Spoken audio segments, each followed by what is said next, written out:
Mga minamahal, tayo po ay patuloy na nag-aaral ng Heidelberg Catechism.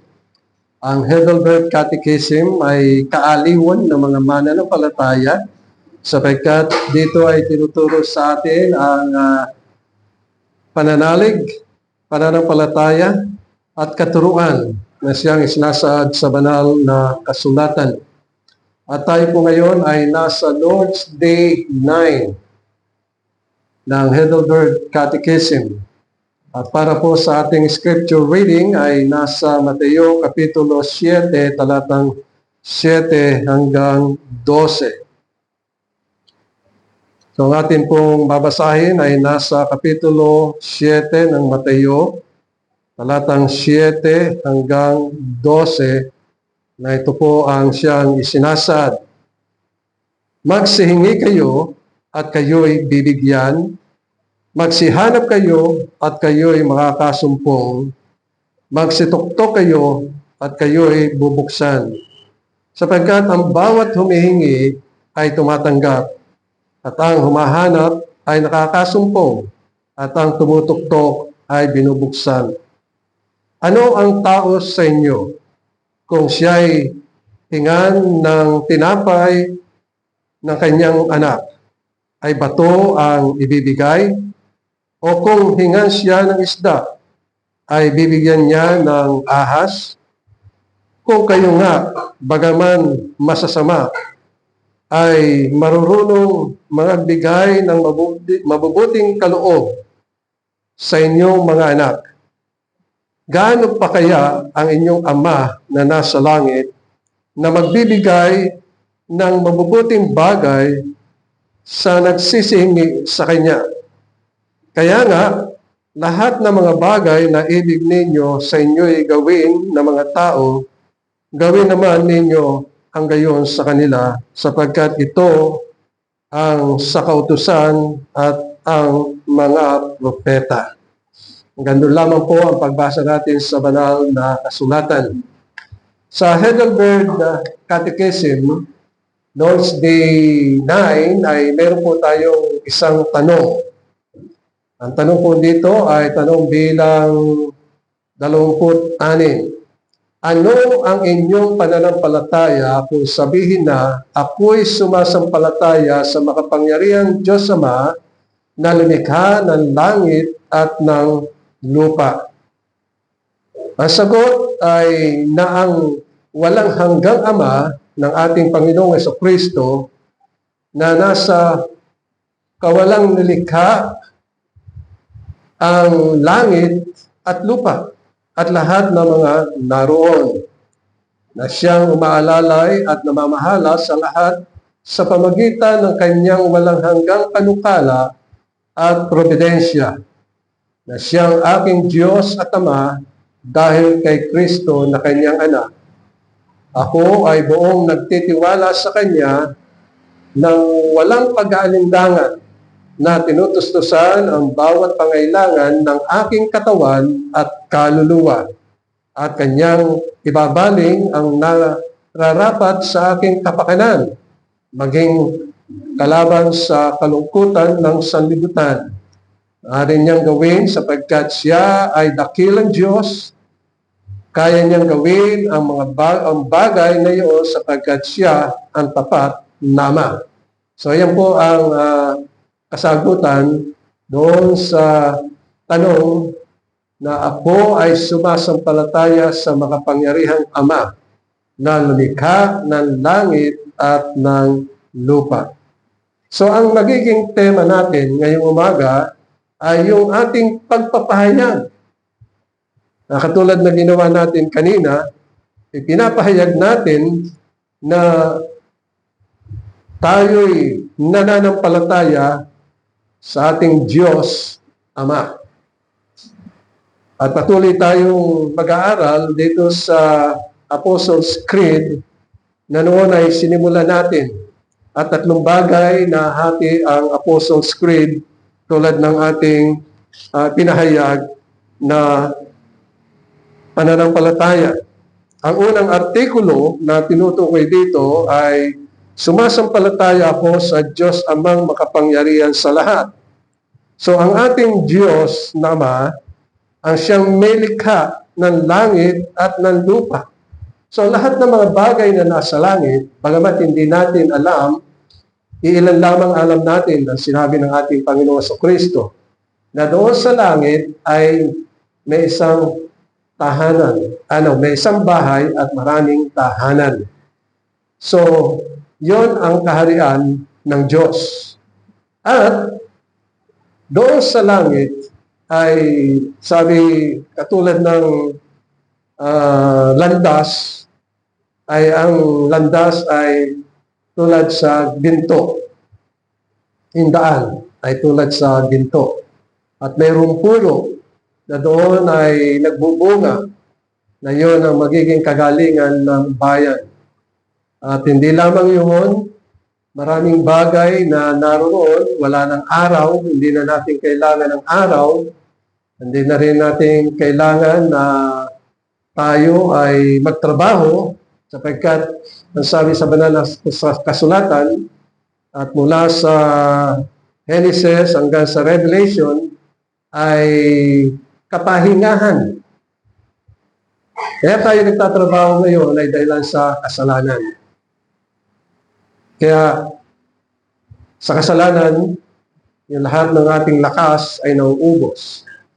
At sa langit, ang sabi sa banal na kasulatan ay kapahingahan. Sapagkat hindi na tayo gagawa ng bahay. Sabi nga ni Abraham, ay hindi siya nagtatayo ng malalaking gusali. Sabi ni Abraham, sapagkat ang kanyang pananalig, ang Diyos, ang siyang maglalaan ng tahanan para sa kanya. Kaya nga sabi ng Panginoon, sa bahay ng aking Ama ay maraming tahanan. Iyahanda niya yun, ang mga bagay na yun sa atin, sa kanyang kaharian. At tinutukoy ang kanyang kaharian, ang magiging pundasyon ay napakaraming mga klase ng bato na matitibay. At yun ang matutunghayan natin sa Revelation, sa Apocalypse. At wala ng kalungkutan doon. Yung lahat ng mga bagay na naranasan natin dito, mapaparam yun. Wala na. Hindi na natin nahanapin yung ang ganda ng aming kama noon, meron kaming electric fan, meron kaming aircon. Doon, hindi na kailangan ng mga bagay na yun. Sapagkat lubusan na gagawin ng Panginoon lahat ng mga bagay para sa kapakanan ng kanyang mga anak. Hindi niya titiisin ang kanyang mga anak. Kaya ito ang siyang sinasaad dito sa unang artikulo. At yung ikalawang artikulo ay tungkol sa ating Panginoong Hesukristo. Na siya ang umako ng ating mga kasalanan. Imbis na tayo ang parusahan, inako na niya. Imbis na tayo ang ay parusahan ng mga latiko o kamatayan, ay inako na ng ating Panginoong Hesukristo. At yung baguhin ng ating buhay, tayo ay binago na sapagkat ng ang Panginoon Kristo ay mabuhay na muli kasama tayong binuhay. Mula sa kamatayan, mula sa kadiliman, inilipat tayo sa kaliwanagan at tayo ngayon ay nasa kaliwanagan na hindi na mamamatay magpakailanman. Alam niyo, ang laging sumasagi sa atin ay yung tinatawag na kamatayan. Yung kamatayan ng ating katawan.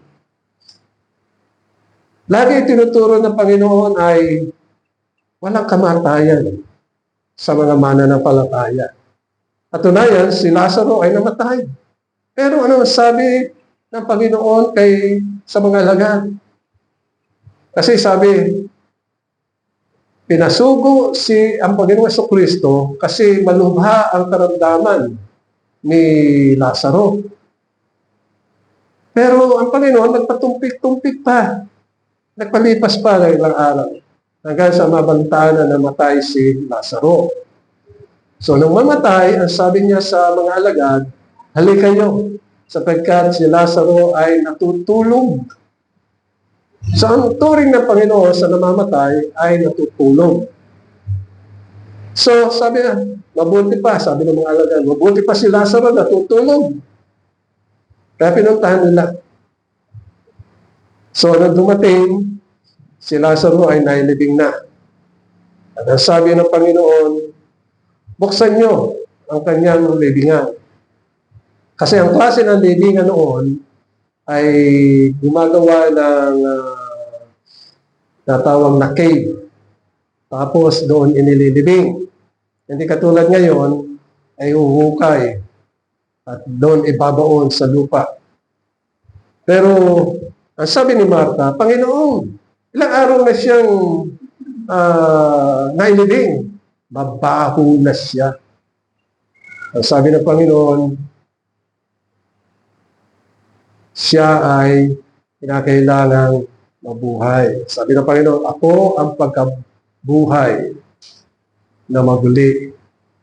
Kaya binuhay niya si Lazaro.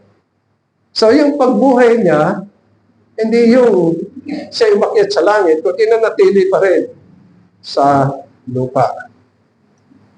So ang turing na Panginoon sa mga mananampalataya ay hindi kamatayan, kundi natutulog lamang sila, bagamat ang kanilang katawan ay nauwi sa abo. Ngunit nakapreserve ang abo ng bawat katawan na namatay.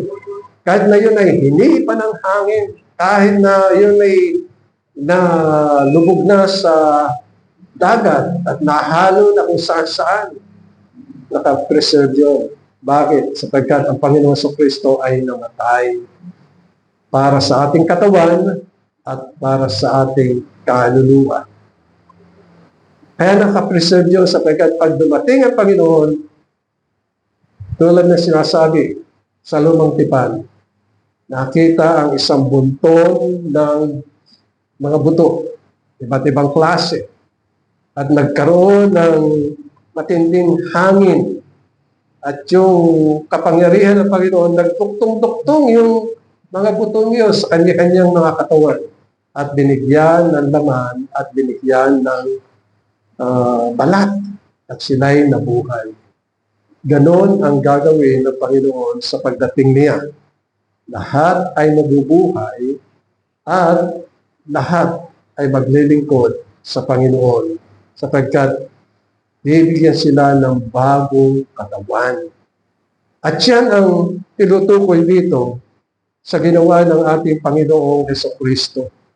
Na bagamat siya'y namatay siya para sa atin. Ang layunin ay tayo'y pagkalooban ng buhay na walang hanggan. Kada lahat, kung hindi pa dadating ang Panginoon, lahat ay matutulog, hihimbing. Pero ang kanilang kaluluwa ay dadalhin doon sa langit. Saka, pag dumating, ang mayayari, magsasanib ang ating katawan. Itong katawang ito. Pero, hindi na yung katawang katulad ng nakikita na natin ngayon. Na tumatanda, may arthritis, may sakit ng ulo, sakit ng kung anong sakit. Wala na yun.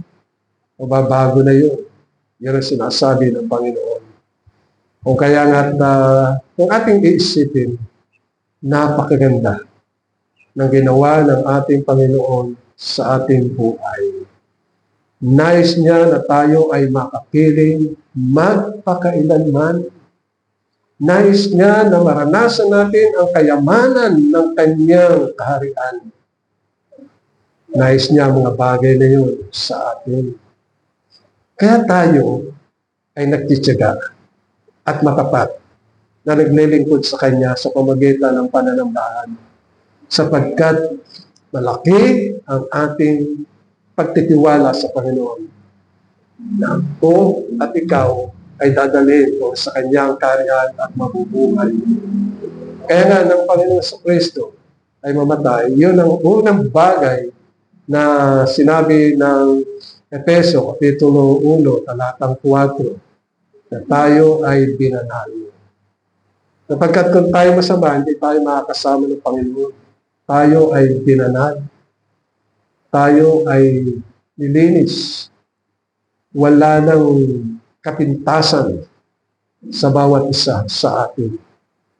Kaya ang ating katawan, hindi na katawan na mahina, hindi na katawang masakitin, hindi na katawang tamad, hindi na katawang bantulot, kundi isang katawan na katulad ng katawan ng ating Panginoong Hesukristo. So ang Panginoong Hesukristo ay sa loob ng 40 araw ay napakita sa mga alagad.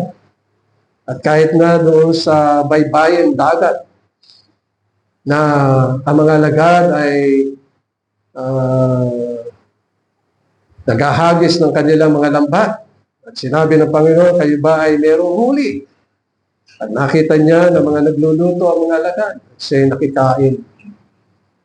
At pinagpala niya. Yan yung pagkakataon na tinanong ng Panginoon si Pedro. Panginoon, sabi ng Panginoon kay Pedro, ako ba ay mahal mo? Opo, Panginoon. Ako ba ay mahal mo? Ako'y tutulad sa mga bagay na ito? Opo. So, 3 beses na sumagot si Pedro. Na ang dalangin din natin kung tayo tatanungin ng Panginoon, Panginoon, mahal kita. Sasabihin natin yun.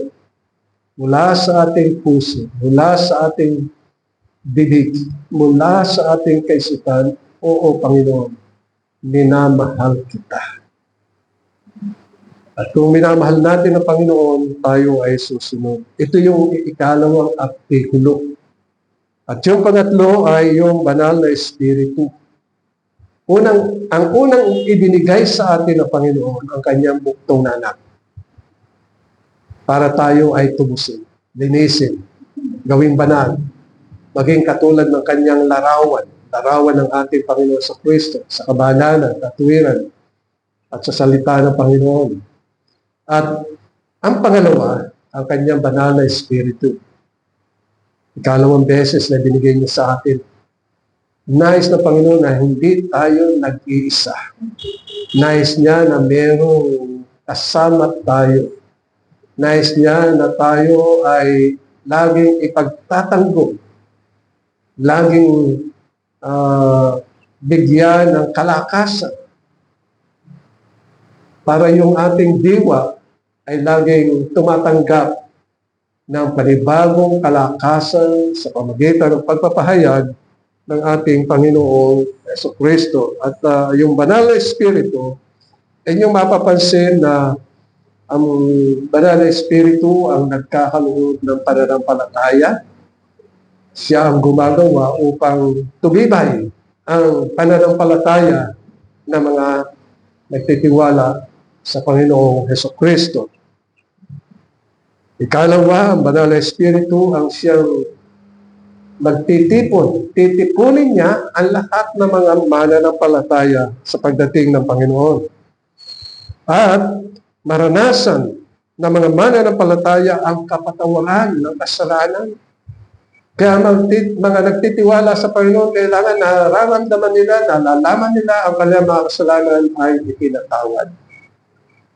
Sapagkat namatay ang Panginoon. And then, yung pag-asa, ang malaking pag-asa dito ay yung gagawin ng Panginoon. Bubuhayin ang ating mga katawan at kung sakaling dumating ang Panginoon, hindi patay-patay, immediately babaguhin ng Panginoon yung ating katawan, sabi sa Thessalonica.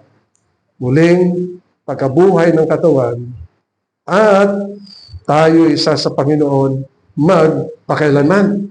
Yan ang pinag-aaralan natin tungkol sa Heidelberg Catechism at tayo ay nasa Article 1 tungkol sa ating Ama na nasa langit. Kaya nga't 3 bagay ang ating isasaalang-alang ngayon. Una ay yung dakilang pag-asa. Malaki ang pag-asa natin. Sapagkat ang Panginoon hindi nagbabago. Hindi siya yung nangako at pagkatapos nakalimutan yung pangako. Hindi. Sapagkat ang tipan ay mananatiling tipan at yun ang ating pag-asa. I will be your God and you will be my people. Laging makikita natin yun sa banal na kasulatan. And then yung dakilang kapanatagan. Panatag ang ating puso. Sapagkat may nagmamahal sa atin, nagmalasakit at nagbigay ng kanyang sarili para sa atin at yun ang Panginoon sa Kristo. Kaya panatag. Hindi tayo nag-aalala. Hindi tayo nag-aalindangan. Panatag ang ating puso. Sapagkat tapat ang ating Panginoong sa Kristo. At yung pangatlo ay yung tinatawag na dakilang katapatan ng ating Panginoong Diyos. So yung tinatawag na pag-asa. Sa kalikasan ng Diyos, tulad ng ating napag-aralan, ay taglay ng Diyos ang kagandahan ng kalooban. Hindi sa lahat ng tao, kundi sa lahat ng kanyang mga hinirang, pinili, kinupkop sa pamamagitan ng ating Panginoon Yesu Kristo. Sapagkat ang ating Diyos at ating Ama, kaya naman natin natatawag na ating Ama, sapagkat sinabi ng Panginoon sa bawat mananampalataya at sinabi ito kay Maria Magdalena na siya ay aakyat sa kanyang Diyos na ating Diyos. Yan ang tinatawag na tipan. Yung Diyos ng ating Panginoong Jesucristo ay ating Diyos. At yung Ama ng ating Panginoong Jesucristo ay ating Ama. So yung kanyang pananampalataya, pinananaligan na Diyos ay ating Diyos at ating Ama. Yung kanyang Ama ay ating Ama. Sapagkat yun ang nililinaw sa banal na kasulatan. Kaya nga't ating makikita na sa paglalang sa atin ay napakabuti ng Panginoon. Siya ay banal, matuwid at ganap na matuwid at puspos ng kaalaman. Kaya nga't ang isang bagay na naging suliranin ay noong si Adan ay magkasala dahil sa solsol ng Diablo. At tinutukoy dito na si Adan ay lumanas ng sumpa, kamatayan. At minana natin ang sumpang yun at ang kamatayan. Ngunit, ang lahat ng mga bagay ay sa kabutihan ng Panginoon, nagbukod siya ng sarili niyang bayan. Paano niya binukod ang bayan niya? Ibinukod mula sa mga masasama. Katulad ng mensahe kaninang umaga tungkol sa kay Noah at ang buong sambahayan. Sabi ng Panginoon, lilipulin ko ang lahat ng mga tao, ang mga hayop, ang mga halaban, ang mga ibon, lahat ay lilipulin. Pero ibinukod niya si Noah, ang kanyang asawa ni Shem, asawa ni Japheth, at asawa ni Ham. So yung mga bagay na yun, 8 kaluluwa ay ibinukod. So ang pagbubukod ng Panginoon ay ginawa niya sa walang hanggan bago pa itatag ang sanlibutan. O kaya nga dito ay nagpapahayag ng kanyang kabutihan na ang lahat ng mga bagay ay ginawa niya at ibinukod niya.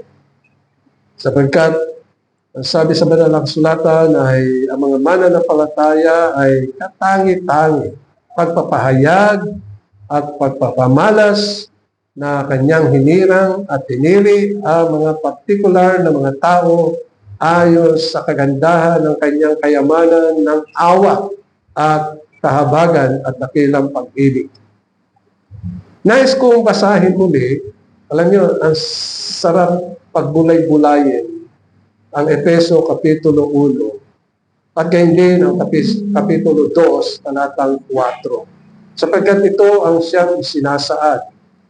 Sa Efeso Kapitulo 2, talatang 4, alam nyo, napakaraming beses ko nang binasa ito. Hindi lamang 10 beses, baka 20 beses. Habang ninanamnam mo, habang pinag-aaralan mo, lalong lumalawak ang iyong kaalaman at kabatiran sa ginawa ng Diyos at yung katangian ng Diyos, yung kanyang likas. Sapagkat sabi dito, ngunit, but ang Diyos palibas ay mayaman sa awa. So ang Diyos, taglay ang kayamanan ng awa.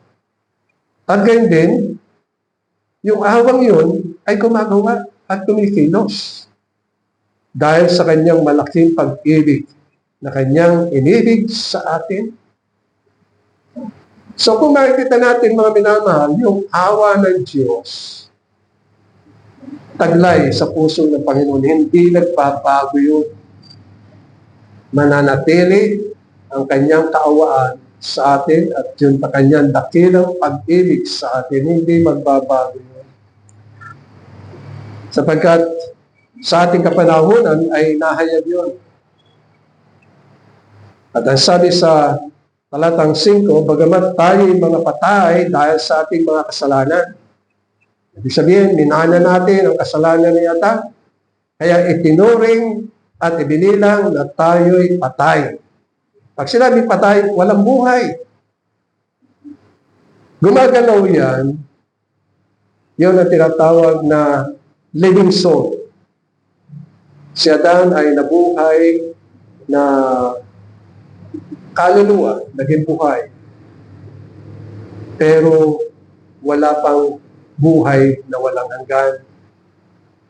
Kailan siya nagkaroon ng buhay na walang hanggan? Noong mapagitan ng Diyos sa Kanya, nung magkasala. Naghandog ang Panginoon ng isang hayop. At sa pamagitan noon, ay iniligtas ng Diyos sina Adan at Eva sa pamagitan ng paghahain ng dugo. Kaya sa Hebreyo, makikita natin ang kagandahan ng ginamit na dugo, lalo-lalo na tinutukoy doon ang dugo ng ating Panginoong sa Kristo. Sabi dito sa talatang 5, pagamat tayo'y mga patay dahil sa ating mga kasalanan, tayo'y binuhay. So ang binubuhay lamang ay yung mga patay. At yun ang tinutukoy dito. Tayo'y binuhay na kalakip ni Kristo, kasama ni Kristo. Kaya na ang Panginoon ay mamatay, after 3 days, nabuhay ang Panginoon, kasama tayo, kalakip na tayo ay binuhay. Kailan yun? So yung mga pinag-aaralan natin dito ay pagsasaad para lalong tumibay yung ating pananalig na ang Panginoong Jesucristo sa pamagitan ng kanyang ginawa, saka tayo binuhay at binigyan ng buhay na walang hanggan. At kung buhay na walang hanggan, hindi na tayo mamamatay kailanman. Kaya binuhay na kalakip ni Kristo sa pamagitan ng biyaya, kayo'y nangaligtas. So, ang pagkabuhay ng mananampalataya na kalakip ng Panginoong Jesucristo, yun ay biyaya. At sa pamagitan ng biyaya, tayo ay nangaligtas. Kalakip. Tayo ay ibinawong kalakip niya at pinaupong kasama niya sa sangkalangitan, kay Kristo Jesus. So ang Panginoon ay naroon sa langit. At kung siya ay nasa langit, siya ang nag-ahari sa ating puso. Kaya yung ating pamumuhay dito, tigilan na natin ang ating laman ang siyang mag-ahari. Ano yung mga bagay ng ating laman? So kung bubuksan natin ang Galacia, nakasaad siyan, Galacia Kapitulo 19, and dyan yung gawa ng laman. So ang sinasabi dito, huwag na tayong mabuhay sa laman, kundi mabuhay tayo sa Espiritu. Binuhay ng Panginoon. Kaya sino man na kay Kristo Jesus ay bagong nilalang. Yan ang isinasaad dito. Sa talatang 6 ng Efeso Kapitulo 2, tayo'y ibinangong kalakip niya at pinaupo kasama niya sa sangkalangitan kay Kristo Jesus. So ang gagawin natin ay alam natin ang Panginoon ay nasa langit. Tayo ay mabuhay ayon sa bagong lalang, pagkalalang sa atin. Sino man na kay Kristo Jesus ay bagong nilalang. Binago siya. Ibinago siya. Kaya ang Panginoon sa Kristo ay hindi nawawalay sa atin. Bakit? Sapagkat isinugo niya yung kanyang banal na Espiritu sa atin. Sinugo sa atin upang sumaatin, manatili sa atin, at sa atin magpakailanman. Kaya hindi tayo nag-iisa. Merong nag-iingat sa atin ang banal na Espiritu. Kahit tayo ay may karamdaman, hindi naman tayo pinababayaan ng Panginoon eh. Kasi nga, ang karamdaman ay bunga ng kasalanan. Kaya itong katawang ito, kinakailangan ay maparam eh. Mawala.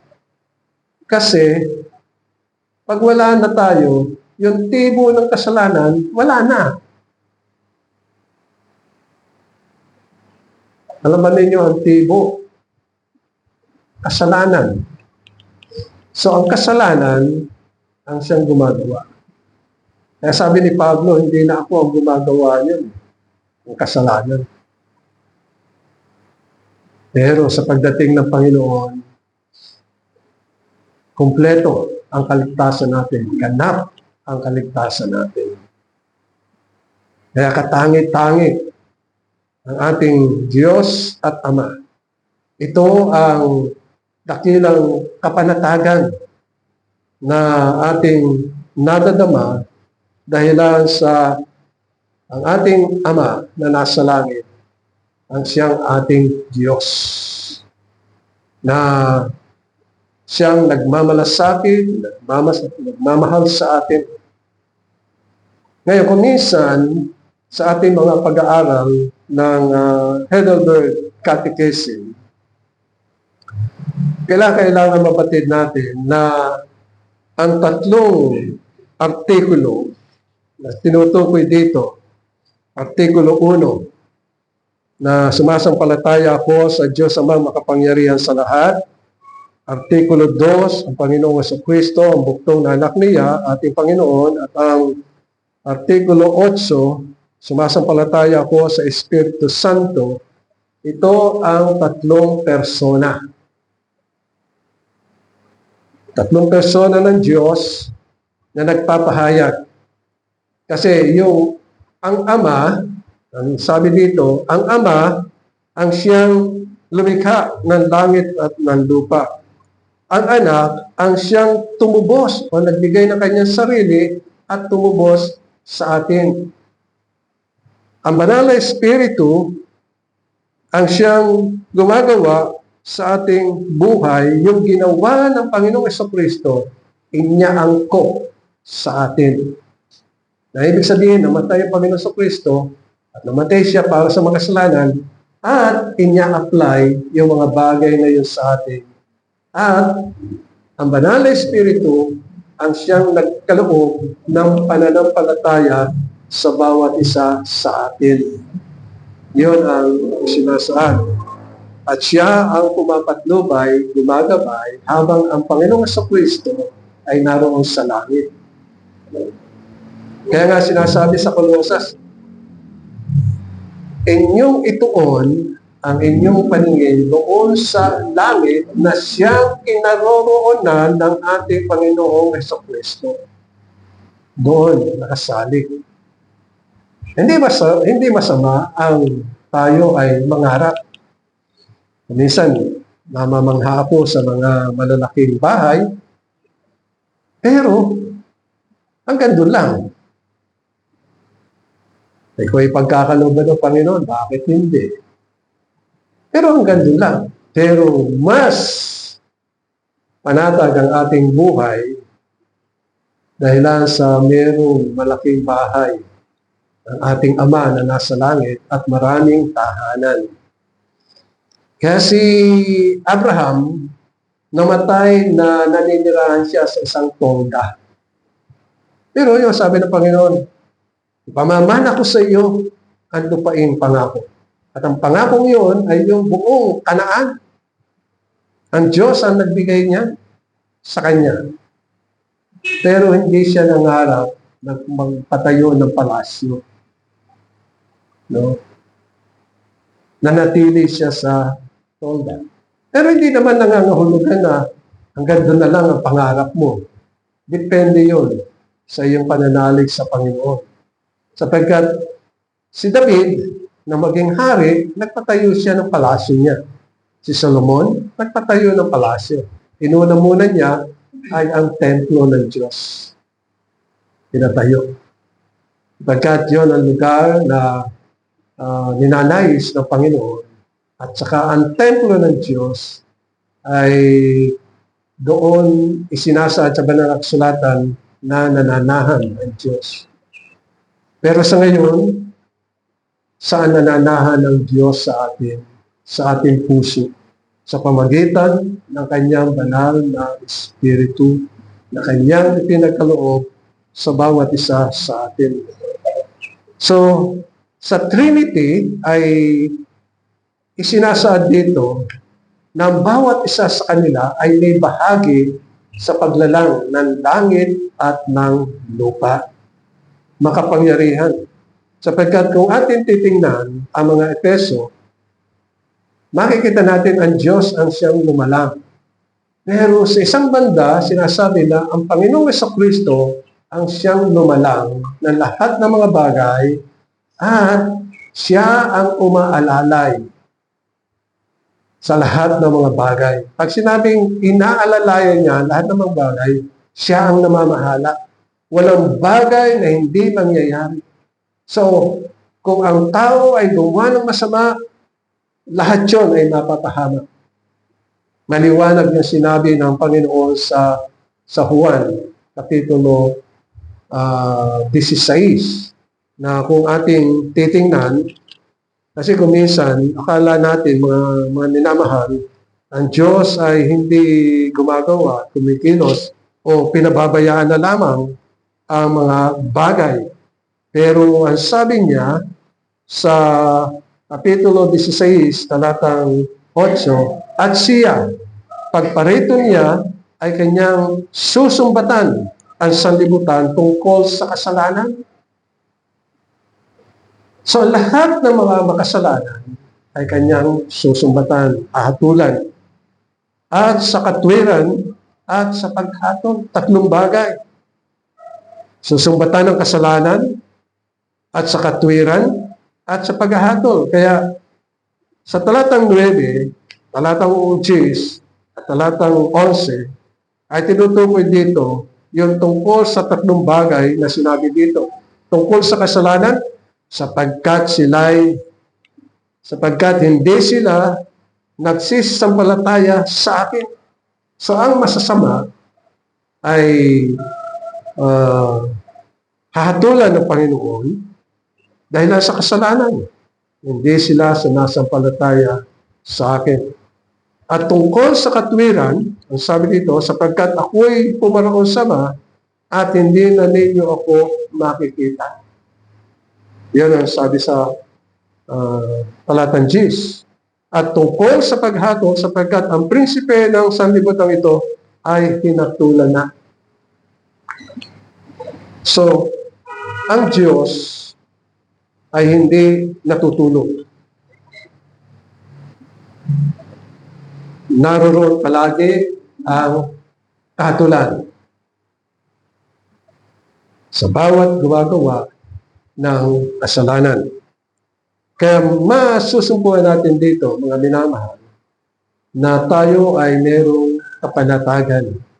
Ay isang bagay na kapanatagan natin ay yung nasa Efeso Kapitulo 3, talatang 18. Na ito ay sinulat ni Pablo sa mga mananampalataya. Ang sabi sa talatang 18, 19 at talatang 20, at lumalakas upang matalatas pati ang lahat ng mga banal kung ano ang luang at ang haba at ang taas at lalim. At ang sabi sa talatang 19, at makilala ang pag-ibig ni Kristo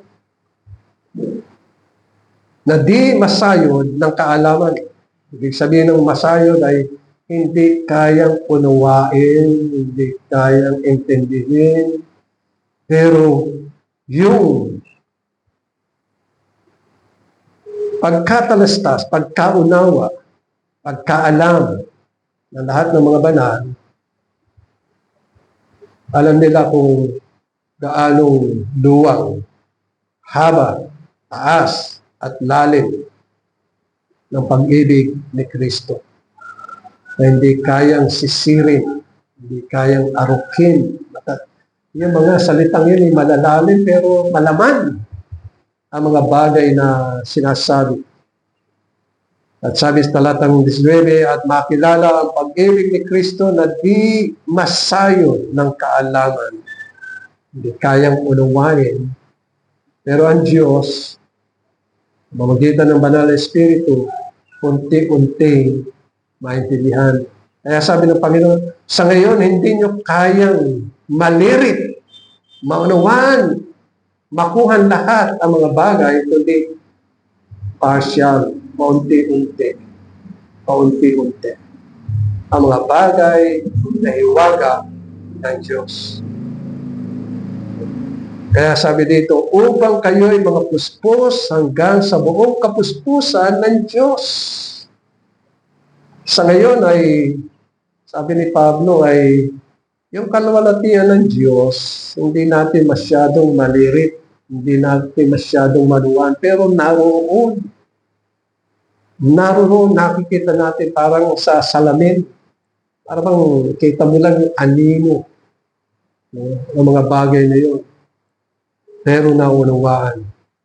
Pero yung kapuspusan, pagdating ng Panginoon, manunwalhati ang bawat isa. Bagamat ngayon ay merong glory, may kalwalhatian ng mga mananampalataya. Pero yung lubusang kalwalhatian ay mararanasan ng mga mananampalataya sa pagdating ng Panginoon. Kaya sabi sa talatang 20, ngayon sa makapangyarihang gumagawa ng lubhang sagana ng higit sa lahat ng ating hinihingi o iniisip ayon sa kapangyarihan gumagawa sa atin. Alam niyo, napakaganda sa wikang Ingles yung sinasabi dito sa Efeso Kapitulo 3 talatang 20. Sapagkat ang sabi dito sa talatang 20, now unto him that is able, maganda yun sa English, able to do exceedingly abundantly, able to do exceeding abundantly above all that we ask or think, according to the power that worketh in us. Yung step by step na itinuturo sa atin na maaari, sabi sa Tagalog, ay gumagawa ng lubhang sagana ng higit sa lahat ng ating hinihingi o iniisip ayon sa kapangyarihang gumagawa sa atin. So ito ang katapatan ng Panginoon at kapanatagan na ating tinatanggap sa Panginoon. Tunay na bawat isa sa atin ay tatatnubayan ng Panginoon. Ito ang kapanatagan ng mga Israelitas sa kanilang paglalakbay. Biro nyo, ang mga Israelitas ay sa kanilang paglalakbay sa ilang, alam natin ang ilang ay disyerto, mabato, mabuhangin, mainit, puno ng alakdan, puno ng mga makamandag na hayop, pero daw sila naglalakbay. Ngayon pa man, inustusan sila. Pinagkaloob ng Panginoon ang kanilang pangailangan. Yung kanilang pagkain, araw-araw, binigay ng Panginoon. Yung mana. And then yung karne. Pero nyo, sa hihid ng malakas na hangin, yung mga pugo dumating sa kampamento ng mga Israelitas at sila ay humuli at nakakain ng karne. Pero nyo, hindi na nag-aalaga ng manok, hindi na nag-aalaga ng pato, pero pugo, nakakain sila ng karne. Kaya hindi ng tubig. Naman ng tubig sa disyerto eh. Pero naroroon ng Panginoon dahilan sa sabi ng Panginoon kay Moises ay sabihan mo o yung ituktok lang ang iyong tungkod at yung batong yan ay bubukal ng tubig. So niyaham din ng Panginoon sa Kristo ay bato. Kaya nga sa Revelation, sabi dito, ay ang mga nangunguhaw ay lumapit sa akin at uminom ng tubig ng buhay. So ang Panginoon ang siyang nagkakaloob ng tubig. Uhaw na uhaw ang ating kaluluwa at sa pamagitan ng Panginoon, maibsan yung ating pagkauhaw. Pero yun, mga Israelitas, naglalakbay. Yung kanilang damit, ilang beses na nilalabahan, hindi naluluma. Yung kanilang mga sandalyas na tumatapak sa matutulis na mga bato at dumi, hindi naluluma. At kung sila'y maglalakbay sa araw, nilililiman sila ng alapaap. At kung sila'y matutulog sa gabi, sa sobrang lamig, naroon ang haliging apoy na simbolo ng presensya ng Panginoon. Kaya 24 hours ay iniingatan sila ng Panginoon, 24/7. Iniingatan sila ng Panginoon sa buong araw. Kaya ito ang tinutukoy na katapatan ng Panginoon. At sabi sa Roma, at ito ang ating pamuli, sa Roma Kapitulo 10, talatang 11, na sinasabi, sapagkat sinasabi ng kasulatan, ang lahat ng sa kanya'y nagsisampalataya ay hindi mapapahiya.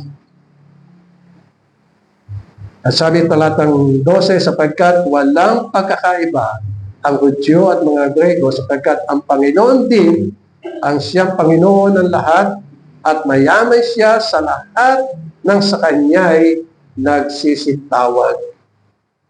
Ganyang kabuti, ganyang kaganda ng kalooban ng Panginoon at katapatan ng Panginoon sa kanyang mga pinili at mga hinirang. Amen. Maraming salamat po, o aming Diyos, sa iyong mga salita at patuloy mong pagpalain ito sa aming mga puso sa matamis sa pangalan ni Jesus. Amen.